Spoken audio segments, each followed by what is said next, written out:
For me, as TEDx Salem's Artist in Residence, I'm asking the question, how do we create an environment where we can experience multiple perspectives? And through the installation, specifically, can the visual experience of seeing the same thing from different viewpoints also create space in our brains to entertain different truths? So the large installation that I made, it's a fabric installation. It is about 20 feet tall and 24 feet wide. And when you look at it from the center, it's blue, and it references the looking glass, sort of seemingly clear and crisp. And as you move around the room, you experience kaleidoscopic shifts in color. So all the way to the left of the installation, it appears pink and purple. As you move through, it moves through blue, and when you go to the other side, it moves into greens. So thinking about this idea that when ideas are framed differently, they might affect us differently. As an artist, I'm really curious about people, and I like to be in environments where there are people who are thinking and asking questions. My own studio practice is really driven by questions, and so that aspect of TED and TEDx inspires me. And so the idea of people sort of asking questions and thinking about things in creative ways is really exciting. And beyond the installation, I'm also going to be doing a breakout session throughout the day where people will be sharing their versions of the truth, their values, their aspirations, and there'll be a live feed of which you can see after the event too on Instagram at Realtime Salem, where we'll sort of make those things visible, and we'll have an idea about sort of what is going on in our community and what different versions of the truth are to folks who live in Salem. It was really intense. There's 800 people in the room, and that's the most people I've ever spoken to. So that was really intense, but it was also really exciting and invigorating. I think that we live in a society with many versions of the truth, and especially in times where we are so politically and socially stratified, it's easy for us to only remember our own version of the truth. And that doesn't make us particularly empathetic or particularly good listeners. And so the ability to think about and to recognize that there's many versions to see things or do things has the capacity to perhaps let us live a different future. So sanctuary in the urban environment is really about finding places and moments and details that are special to you. And the things that I find to be sanctuary are going to be different than what anybody else is going to find. But it's really just about slowing down and paying attention to what's around you. So a lot of people find sanctuary in the urban environment through parks, but I also find it in a change in the paving. Like in Salem, we have these mosaics downtown on a couple of the street corners. And every time I find myself on one of those corners, I slow down and I'm looking at it. I'm like, this is cool. What does it mean? Does this represent something? And those kinds of opportunities and moments just capture my attention and really make me focus on the present moment. And there's another one it's over near Coin Jam. There's an alleyway and there's a grasshopper that's up high on the wall. So you have to be kind of looking around to see it. And I remember the first time I saw it that I was walking with somebody who's from Salem, and he said, "Oh, let me just take you right over here. Hey, look up." And then I was, oh my goodness. And so those to me are urban sanctuary moments. So the reason that I think TEDx is important is because it's people sharing ideas that sometimes, actually even in giving my own presentation, I'm learning that other people have had a similar idea and nobody ever realized that it was actually a shared idea until it's out on some format where other people can watch it. And then you can also just change and inspire minds. And I love watching TED Talks. I watch TED and TEDx Talks on couch mode all the time. And I watch videos about things that I never would have researched on my own, but because it's this short little snippet of information, I'm able to learn about something that I had zero interest in before, and I may have next to zero interest in afterwards, but it changes the way that I see the world because it's a new piece of information. Yeah, so my experience at TEDx has been really amazing. It started last year when I was asked to be a speaker after applying for TEDx Salem, and that was awesome. I got to meet the curators, the whole team, and really see how much work has gone into the whole process. And then speaking at the event was amazing, but it was also great because they set it up so that you don't just have to be a speaker, you get to be an audience member for the rest of the day, and you get that experience too. And I thought that was so great that I started TEDx Youth at Salem, which I don't know if you've heard of, but we just had our first event in November, which Carly and Brian also helped me curate.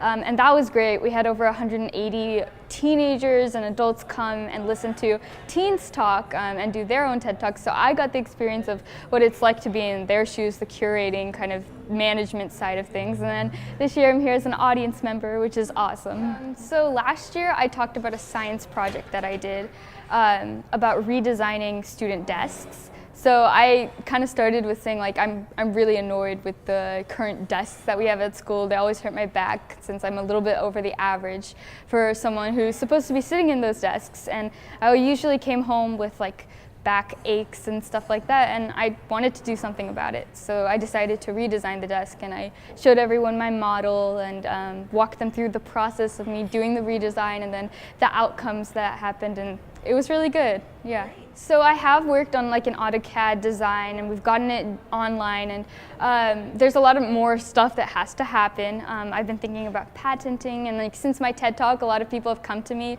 with different opportunities for the desk too, which is awesome, so yeah. I got into birding because of a 5th grade teacher who put a bird feeder on our classroom window, like the kind that suction cups right up to the glass. And she would stop class every time a new bird showed up and make us try to identify it. And I just thought that was the coolest thing ever. It's a slippery slope though. So these days I'm pretty addicted. For a bird watcher, a big year is where you go to try to see as many species of birds as possible in one calendar year. And you can do that on any geographic scale. So people do it in their home county or their home city or state, or if you're really crazy, a whole continent. Like there was this Hollywood movie a couple years ago called The Big Year with Jack Black, Owen Wilson, and Steve Martin playing bird watchers. It was actually based on a true story. So in 2015, I did a big year worldwide, and I ended up setting the world record by seeing 6,042 species of birds, about 60% of all birds in the world, in one year. Around here, where I live in Oregon, I know all the birds by sight, and even the juveniles and the hard ones with all the various field marks and everything. And I can identify birds by sound, too. When people ask me what language do you speak, I usually say, well, English and maybe 70% Spanish. And I speak bird because you can walk through a forest and know everything that's around you when you recognize all the sounds. The farther I go from home, the fewer birds I'm familiar with. You go to Africa, there's still species that I've probably never even heard of. But around here, yeah, I know pretty much all the birds. When you're first getting into watching birds, I think it's best to get a pair of binoculars, get a field guide of some kind. I really like using the Sibley Guide to Birds that's got all the different species and laid out in a nice arrangement.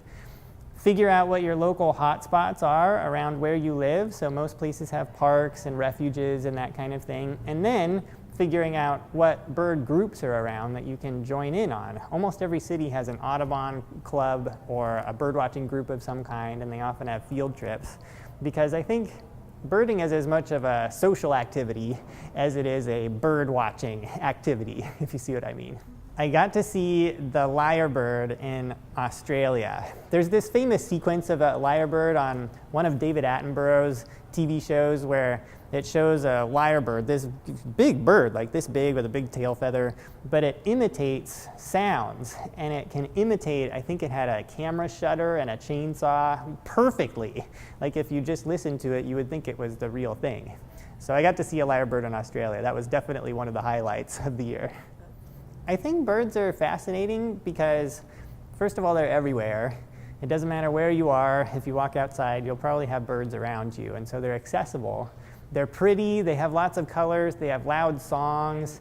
So I think birds are a good ambassador for the environment in general, and they're a good gateway drug, if you will, for people becoming more interested in nature, which I think is particularly important now with our digital culture. We still need to embrace the world that really exists around us. One time during my big year in Brazil, I got to see a bird called the harpy eagle, which is the most powerful raptor in the Western Hemisphere. It's about 3 feet tall, and it eats monkeys and sloths is its main diet. I staked out this bird's nest for 6 hours until the male harpy eagle flew in carrying a half of a coati, this raccoon-like animal, in its talons, and then demolished it on a tree branch right in front of us. I just thought that was the coolest thing ever. Yeah, this is my first time at TEDx. It's been a wonderful day just seeing all of the other speakers and their various stories and adventures that they've come across, and the performances in between, and getting to mingle with all the other people who have come out for the day. My mom and dad came out, and it's been cool to see some other people I know too. So I hope I'll be coming back to TEDx as a speaker or even as an audience member maybe next year. What has captured me with TED and TEDx has been this enlightening, this enlivening, feeling like my mind is engaged and my heart is also engaged. And I'm also able to get to know my local community and my national and international community in a much more personal way. And I really appreciate that feeling of connectivity. Today I spoke about Internet of Things, and simply put, it's smart devices or connected devices. And we think of them as very innocuous or helpful, but they can be a great threat to our personal safety, to our household safety, and to companies and businesses. So today was raising awareness for some of the different ways that our devices can be hacked, for some of the different ways that companies are lawfully selling our information or giving our data away, and a little bit of information on next steps and things you can do to avoid it from happening in the future. But it's vital that we understand that our information is pretty much already out there, and it's at this point it's a matter of time whether or not right now they say it's essentially just a matter of time for when your identity will be stolen. I'm especially grateful to participate in TEDx Salem because I have a wealth of knowledge that I'm currently helping the entire professional Pacific Northwest with. But today I'm able to help my immediate local community. And to me, it's extremely emotionally impactful and important and validating to be able to share this with my community, and beyond just a company who's paying me to come speak to them, but really be able to talk to literally to my neighbors and tell them about what they need to know that affects and impacts their lives in a real way, their stress and their income and their well-being. So I'm just grateful for the opportunity to be able to share in this platform, and also to be able to meet so many great, wonderful members that have a like mindset. Yeah, this is actually my very first time coming to TEDx. I've watched a lot of the videos though. So far the speakers have been great. I really loved in the beginning how they kind of talked about your perspective and just kind of looking at situations from different angles, and I really think that's helped already me try to get my mind into a learning mode. So yeah, I really enjoyed the guy who was talking about the new blue as well. I thought that was really interesting and cool. I think I really loved this. I loved the speaker today who talked about the blue. I thought that he was just really charming, and he was very professional. And I don't know, I think I was just telling my friends, I've read a book about the Impressionist era and painters during that time, and I knew that blue pigment is very rare, and so hearing someone talk about it passionately was very interesting to me, and kind of cool, the way that science and art has meshed in that area, kind of an accidental hapstance of serendipity. I love that he talked about that. I think the thing that draws me to TEDx is just this idea of continual learning.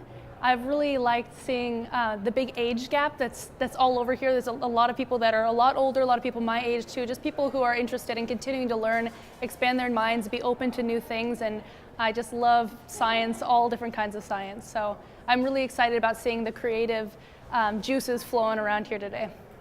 2009, I wrote a proposal to do some research on finding new materials for electronics. It has nothing to do with colors. When we made some compounds, which contains 3 elements in that: yttrium, indium, and manganese. We mix them together, we heat at very high temperatures. I just walked into the lab, and my student took the sample out. I was shocked because I did not expect to see such a brilliant blue color coming out of these mixtures. Immediately I said, there's something wrong here. So we repeated the experiment, and we finally found the same blues again. So we know it's a discovery because blue is the most difficult color to make. The last blue pigment discovered was in 1802, which is cobalt blue. So by knowing that this is an important discovery, I filed a patent and also published the results in a very premier journal in chemistry. So it caught on with public and also the mainstream media. So it was widely covered all over the world. This is a new inorganic pigment, and there are very few man-made pigments which are inorganic and more stable. So the last blue pigment, as I said, was discovered 200 years back. So lots of companies are looking to make a better blue, because cobalt blue is good, but cobalt is like a carcinogen, so they're worried about that. So they are really looking for a non-toxic blue pigment, and we just accidentally stumbled on. Normally, colors come from either some kind of electrons in the material. It doesn't matter if it's organic or inorganic. So cobalt has got the right electronic configuration, we say, which can give rise to this blue color. So, but in our case, it's the N-min blue, which contains manganese. This is the first blue pigment made from manganese. So what are some of the, what is it being used for? What will it be used for? These pigments, of course, they are very stable, and it is very durable. It can withstand sunlight, it can withstand heat. So it can be used for painting, interior as well as exterior, actually. And also, our pigments also reflect heat. So if we can use our pigments to make paints and coat them on the roof or on the cars, you can keep the space inside the space cooler, actually. So it can be used for energy saving coatings. First of all, I can have a tendency to be a little ADD, and I've been riveted. I have not blinked during the talks. It's kept my attention span, and it's talked to me and spoken to me. Every single person has jogged something with me that has hit me, caused me to be emotional, gratified me, brought me joy and passion. I have been stimulated through these talks, definitely. One thing I've learned today about my interests,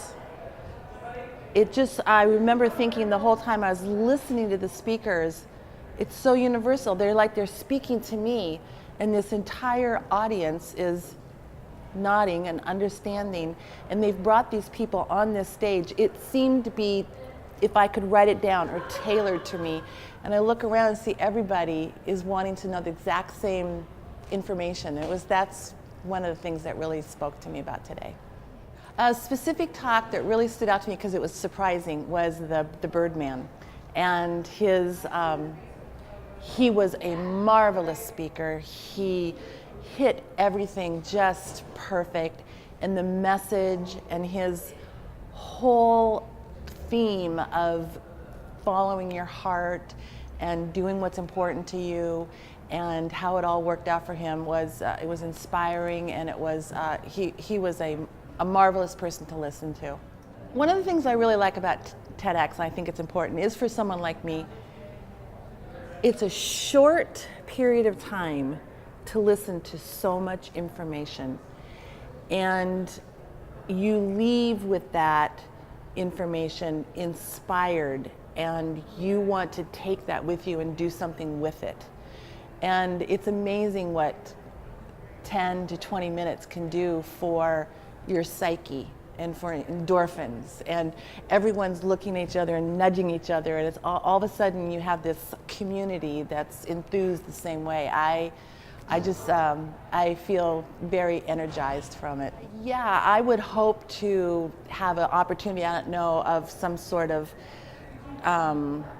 situation where people could debrief about the talks together at some point. I think that would be really fun. I really do. Yes, this is my first time for TEDx, especially here in Salem in the community, but I have been following TED probably for the last 3 or 4 years as an educator. Yeah. So far, all of the talks have been great. I love the performance piece of that as well. It's not just, 2 hours, 3 hours, 4 hours of conversation, but you're actually seeing performances, you're getting a taste of the different areas of Salem, whether that is something like education or dance, or you're seeing community members that you didn't even know existed in areas that you didn't know existed. So it's very cool, but so far I've loved just that diversity between performances and speakers and their topics.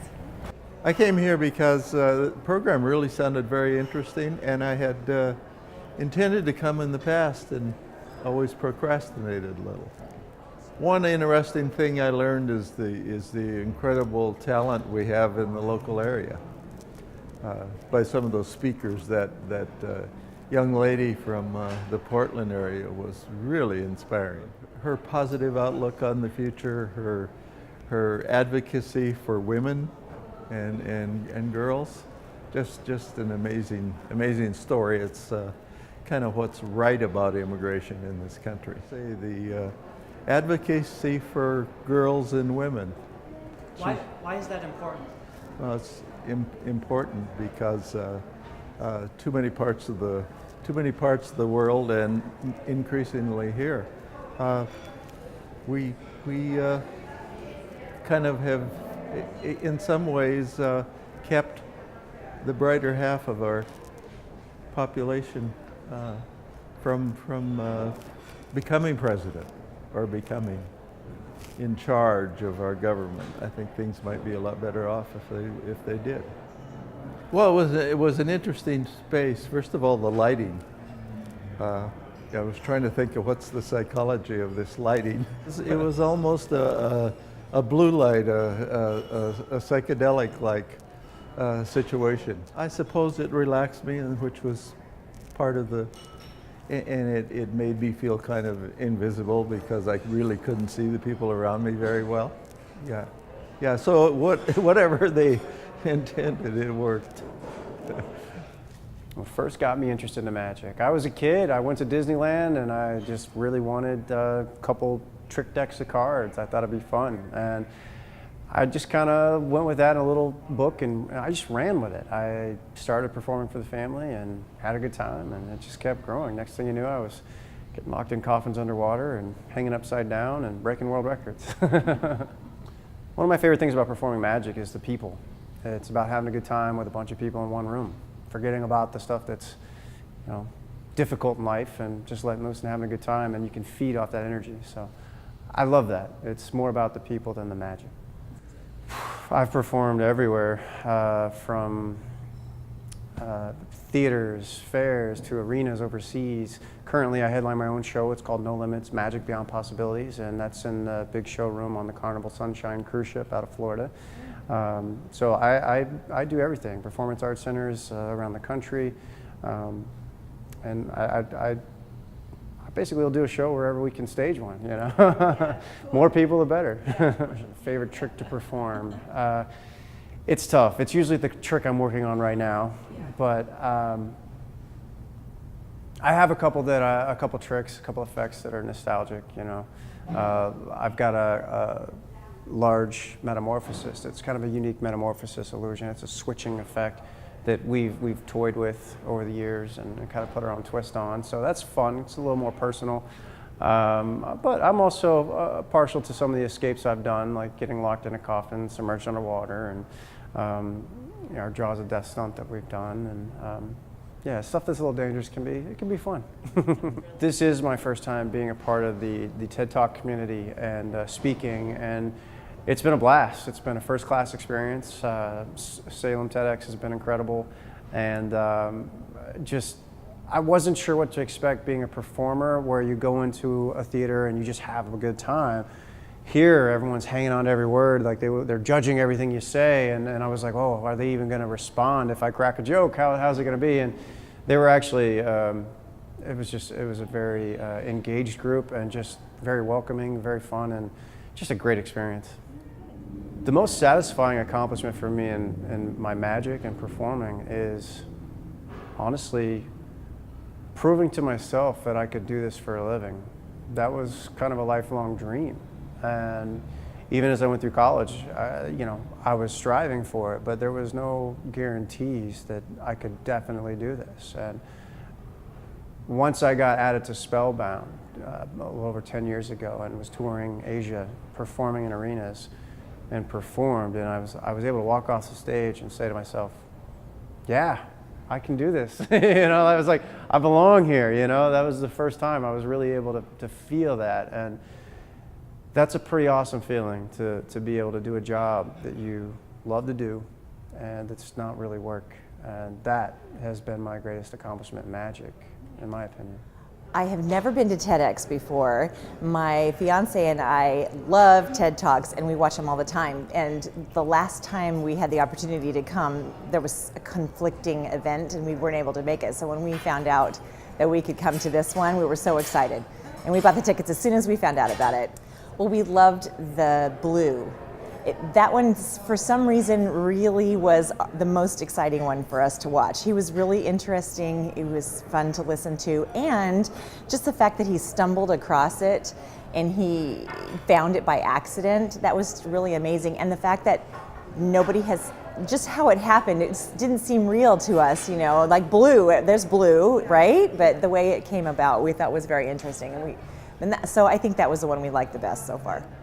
Okay, TED Talks and TEDx events are important and have value because most of the time, for me, for example, I live in my own little world, my own little information bubble. Most of the people that I associate with think and feel a lot like me. So when I come to something like this or when I watch a TED Talk, I find how other people think and feel and see that I might not. And I really appreciate that because I don't like living in an echo chamber necessarily. And so I do like getting other people's ideas, other people's perspectives. It's really good. One thing I've learned so far is that we can push our limitations and we can see a lot more if we choose to take the time and the discipline to think about a particular issue. And I picked that from one of the guys who was talking about illusions. So that was very useful to me. You need to take some time, focus on an issue, look at it from different dimensions and find, are there some shortcuts, are there some weaknesses that you can use the system? And so I've benefited from that immensely. Yeah. Yes, I have some thoughts about the importance of a TED environment, a TEDx environment, because I have a sense that they are really helping to serve us in a very unique way. They give us knowledge in quick bites that we can quickly digest, we can think about it, we can take it in a different direction.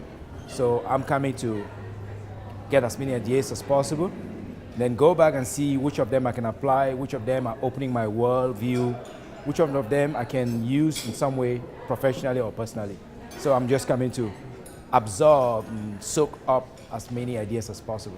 So far, all of the talks have been great. I love the performance piece of that as well. It's not just, 2 hours, 3 hours, 4 hours of conversation, but you're actually seeing performances, you're getting a taste of the different areas of Salem, whether that is something like education or dance, or you're seeing community members that you didn't even know existed in areas that you didn't know existed. So it's very cool, but so far I've loved just that diversity between performances and speakers and their topics.